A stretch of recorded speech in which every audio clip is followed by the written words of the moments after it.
A palavra é Jesus Cristo.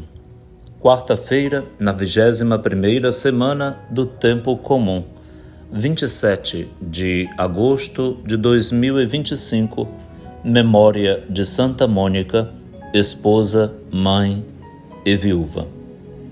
Mônica nasceu em Tagaste, na África, em 331 e faleceu em Ostia, na Itália, em 387. Mulher determinada, alcançou por meio de sentidas lágrimas e preces a conversão do filho Santo Agostinho. Sua personalidade e nobres atitudes são habilmente descritas por ele no livro Confissões. Deixemo-nos impulsionar pelo admirável exemplo dessa zelosa mãe e esposa cristã. Santa Mônica, rogai por nós. Oremos. Ó Deus Consolador dos aflitos, que acolhestes em vossa misericórdia as lágrimas de Santa Mônica pela conversão de seu filho Agostinho, concedei-nos, pela intercessão de ambos, chorar os nossos pecados e encontrar a graça do vosso perdão. Por nosso Senhor Jesus Cristo, vosso Filho, que é Deus, e convosco vive e reina na unidade do Espírito Santo, por todos os séculos dos séculos. Amém. Na liturgia da palavra da missa de hoje, temos na primeira leitura o texto da primeira carta de São Paulo aos Tessalonicenses, no capítulo 2, versículos de 9 a 13. O salmo responsorial será o Salmo 138, com 3 estrofes, e dentre elas o refrão: Senhor, vós me sondais e me conheceis. E o evangelho será o de Mateus, capítulo 23, versículos 27 a 32. Paulo é muito claro com os Tessalonicenses. Ele tem consciência e o revela que não foi pesado aos Tessalonicenses enquanto esteve com eles. Portanto, a comunidade não pode acusar Paulo de um aproveitador, porque ele trabalhou com as próprias mãos para o seu provimento, dia e noite, para não ser pesado a nenhum dos Tessalonicenses. Foi desta maneira que Paulo anunciou o Evangelho de Deus em Tessalônica, completamente livre de qualquer acusação de que os Tessalonicenses pudessem se prevalecer para colocá-lo em juízo. É livre, fez o que devia, anunciou o Evangelho com liberdade, não dependeu em nada financeiramente, porque seu trabalho manual, suas vendas, foram suficientes para o próprio provimento e até para o financiamento da atividade evangelizadora. E está certo, nós todos deveríamos primar por isso, para uma certa independência financeira, econômica, naquilo que fazemos, para que não nos tornássemos um peso a ninguém. De vez em quando nossas comunidades pesam a alguém que tem que pagar por uma certa programação, às vezes até fantasiosa demais, da evangelização nas comunidades. Os comércios, os patrocinadores, eles sempre têm o que falar e o que cobrar de nós. Às vezes até não toma lá da cá, dão isso para cobrar aquilo, porque a pedição é muito frequente e às vezes exagerada, se excede e cansa. Quem sabe a gente pudesse aprender de São Paulo a fazer programações mais planejadas, que tivesse também o limite, o juízo, não é? Aquela avaliação que deixasse, por exemplo, o pároco dizer sim ou não, ou o coordenador da comunidade com bom senso, ou com uma equipe exatamente que avaliasse tudo para colocar limites. Do contrário, nós tentaremos sempre concorrer uns com os outros na fantasia que tem preço e que tem que ter alguém que pague. Isso é um capítulo muito sério, muito exigente, eu sei que é também muito chato na vida das nossas comunidades. Quem paga nossas atividades pastorais? Às vezes não é o nosso dízimo, não é a contribuição da própria comunidade.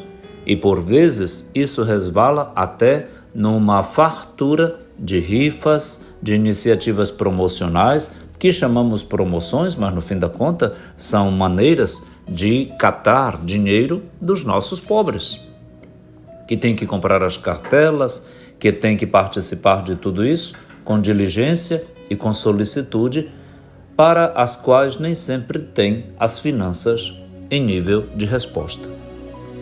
Por que isso é importante? Porque é moralmente analisável. Paulo, então, nos dá uma lição, com poucas palavras, para que a gente reveja nossas atitudes ainda hoje, para que a mensagem do Reino de Deus, a mensagem do Evangelho pregada, vivida por nós, não vá em dúvida, não vá colocada em xeque ou nodoada por uma maneira de conduzir a igreja do ponto de vista administrativo e financeiro que diminua a força fonética e moral da nossa pregação e da nossa vivência. Por isso, Paulo agradece a Deus sem cessar pela acolhida que a comunidade de Tessalônica deu à palavra de Deus, não como palavra humana, mas como aquilo que de fato ela é, a palavra de Deus que está produzindo efeito, frutos, dentro da comunidade de Tessalônica que abraçou a fé. Muito importante esta página da primeira carta de Paulo aos Tessalonicenses para as nossas comunidades o tempo todo. Senhor, vós me sondais e me conheceis, diz o salmista no Salmo 138 hoje. De fato, conhece nossas intenções, nossas comunidades, nossas iniciativas. Não dá para fugir da presença do Senhor e o salmista, com Salmo 138, assim o descreve. No Evangelho de hoje, nós encontramos as conclusões dos ais de Jesus. Já faz 3 dias que escutamos estes ais dirigidos a mestres da lei e fariseus hipócritas, assim intitulados, descritos por Jesus, por causa das suas atitudes incoerentes, inconsistentes. Jesus fala deles como sepulcros caiados. Usa essa metáfora para dizer que o que é por fora, o que aparece por fora, não tem por dentro, tem outra coisa. Sepulcro por fora pode estar todo branquinho, mas por dentro tem ossos de mortos e toda podridão. Ou seja, é urgente a necessidade de coerência na vida das pessoas e das comunidades. Diminuir as nossas incoerências, porque sempre teremos. Evitar escândalos, porque sempre teremos. Quanto menor o escândalo, menor a incoerência, melhor, mais expressiva na sua santidade e na sua doutrina a comunidade se torna.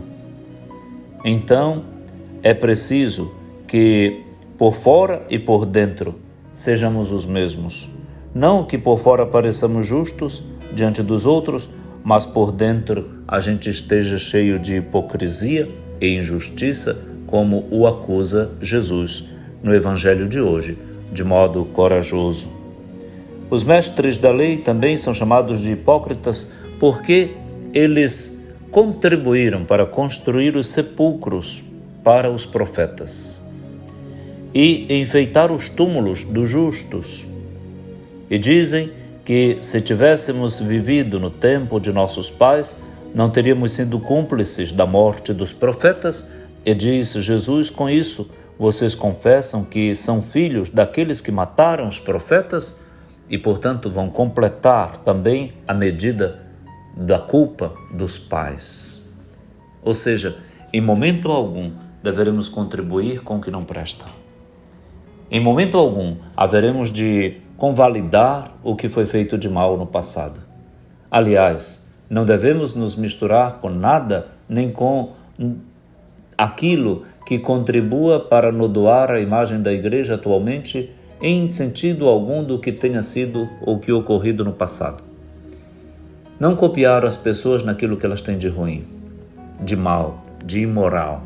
Pelo contrário, os santos, como Santa Mônica hoje, amanhã o grande Santo Agostinho, sejam para nós reflexos de um grito de Deus em nossas vidas, para que tenhamos em todos os estados de vida, hoje de uma esposa, mãe e viúva, mãe de um grandioso santo, um patriarca do Ocidente, Santo Agostinho, é possível que resplandeça nesta mulher, pelas suas lágrimas e pela sua oração, a grandeza de ter conquistado a conversão do seu filho Aurélio Agostinho, o grande Santo Agostinho. A todos a graça divina não vai faltar. Para com ela, também não falte a nossa correspondência. Santa Mônica nos obtenha esta graça da divina correspondência.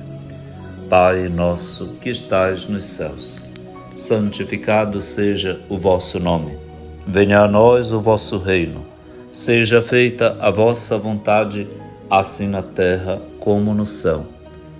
O pão nosso de cada dia nos dai hoje. Perdoai-nos as nossas ofensas, assim como nós perdoamos a quem nos tem ofendido. E não nos deixeis cair em tentação, mas livrai-nos do mal. Amém. Abençoe-lhe o Deus Todo-Poderoso, que é Pai e Filho e Espírito Santo. Amém.